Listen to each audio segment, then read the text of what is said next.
Doutor Guilherme Sonsino da Costa, advogado de Jales, ele mandou algumas perguntas aqui. E ele indaga acerca da viabilidade, entendimento aí, basicamente agora mais dos advogados, né, aqui de São Mauro inclusive, sobre procedimento arbitral e em conflito de interesse resultante de direito indisponível. É uma colocação bem complexa, né? Então, eu queria ouvir o entendimento dos palestrantes para essa matéria, que é um advogado que pergunta e no momento que nós estamos agora seria bem razoável essa discussão, me parece. Bom, primeiro, de pronto, acho que a resposta cabível é que não cabe, né? A arbitragem, eu costumo dizer que tem uma limitação, ela se restringe a direitos patrimoniais disponíveis. Então, se é indisponível, é impossível ser arbitrado. Agora, a gente tem, quer dizer, as discussões que envolvem isso, muitos questionamentos que a gente recebe, e vem muito de instituições diversas, de diversos operadores na área, por exemplo, questões que envolvem direitos do âmbito trabalhista. Até hoje não se definiu se estamos na seara de direitos disponíveis ou indisponíveis. Então, é uma área que é muito difícil existe muita polêmica com relação a isso. Então, para responder objetivamente, não cabe quando se trata de direitos disponíveis. Porém, a discussão muitas questões que são aparentemente sejam indisponíveis, podem ser discutida a possibilidade de serem arbitradas. Então, por exemplo, o âmbito da área, como eu citei, a área trabalhista é uma dificuldade, porque muitas das instituições de arbitragem atuam no âmbito trabalhista e entendem que é possível a partir do momento que não existe mais, o contrato de trabalho já foi encerrado. Enfim, e mesmo assim o próprio Poder Judiciário é muito reticente com relação a isso, não concorda plenamente, tanto é que existe a discussão até em nível do Tribunal Superior do Trabalho. Agora, a outra questão é justamente essa questão que foi trazida pelo Fernando, é justamente na área pública. Também existe uma série de questionamentos. Por exemplo, nós temos uma decisão do Paraná que foi extremamente polêmica e em função também de uma convenção que era em função de um contrato entre duas partes, entre o Estado e a empresa, e que resultou numa decisão desfavorável à própria arbitragem, que foi revista. Enfim, eu acho que o grande problema no meu modo de entender, na lei está bem claro o que é direito patrimonial disponível. O problema é que, na prática, muitas vezes, algumas questões que levam a esse questionamento dão margem à necessidade de uma definição por parte do Judiciário.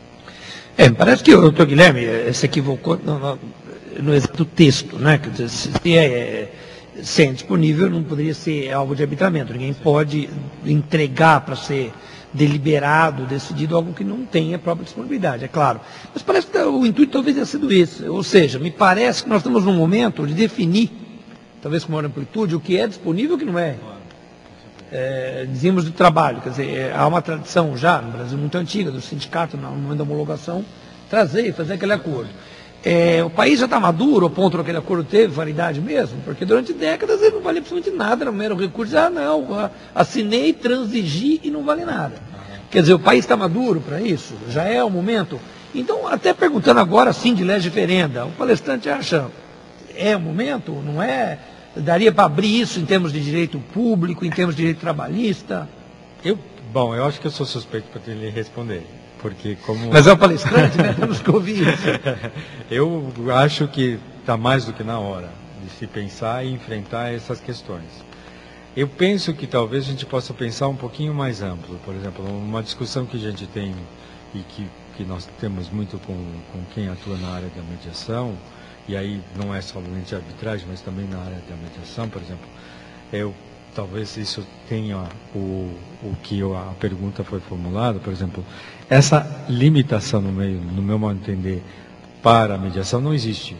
Muito embora, por exemplo, o projeto de lei de mediação preveja isso, no meu modo de entender, a mediação ela não tem essa limitação, porque eu posso levar qualquer questão, por exemplo, hoje se utiliza muito a mediação no âmbito familiar, tá? Estamos falando do quê? De direitos indisponíveis. Então são os filhos quer dizer, são os pais que têm a indisponibilidade e os filhos também dos seus direitos. Então, nesse ponto, hoje se utiliza esse mecanismo, quer dizer, se utiliza esse instituto justamente a partir do quê? Da possibilidade das pessoas, quando titulares do direito, poderem negociar e estabelecer parâmetros ideais para elas. Entendeu? Então, talvez a questão seja mais ligada à mediação. Agora, voltando à questão da arbitragem, acho que já estamos no momento de definir essas questões, tá? Na questão na área pública, na questão na área trabalhista, por exemplo, no meu modo de entender, na área trabalhista, sendo suspeito para responder essa sua pergunta, eu considero que é possível a utilização desse instrumento. Por quê?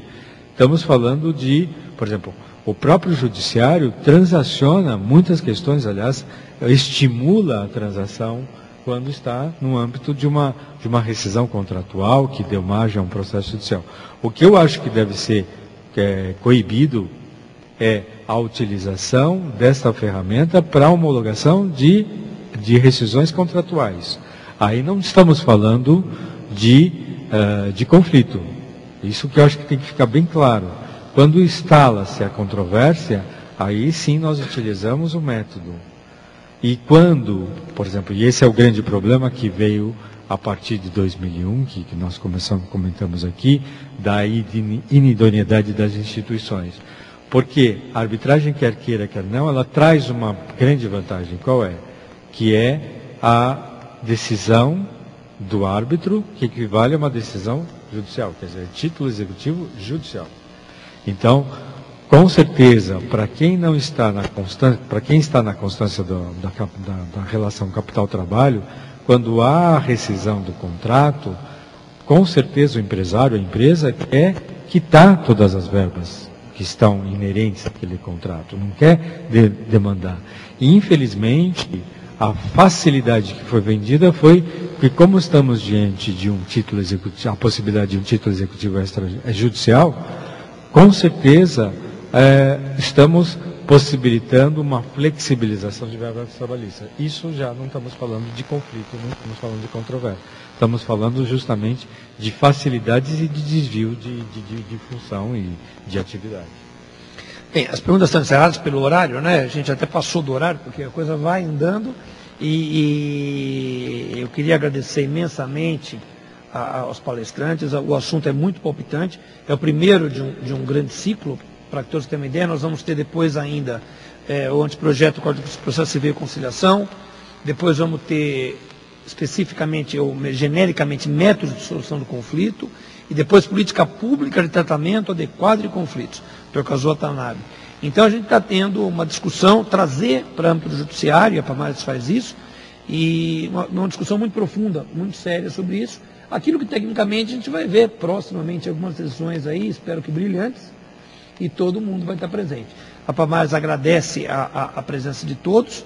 Queria convidar os colegas, então, já para a semana que vem, para o próximo curso. Nós estamos mandando depois e-mail comunicando e anotando que nós vamos ter isso já a partir de amanhã na central de vídeos da Pamares. A Pamares com BR/vídeos, e vai estar disponível a integralidade da palestra, também em podcast, para ser ouvido depois em veículos ou em iPods.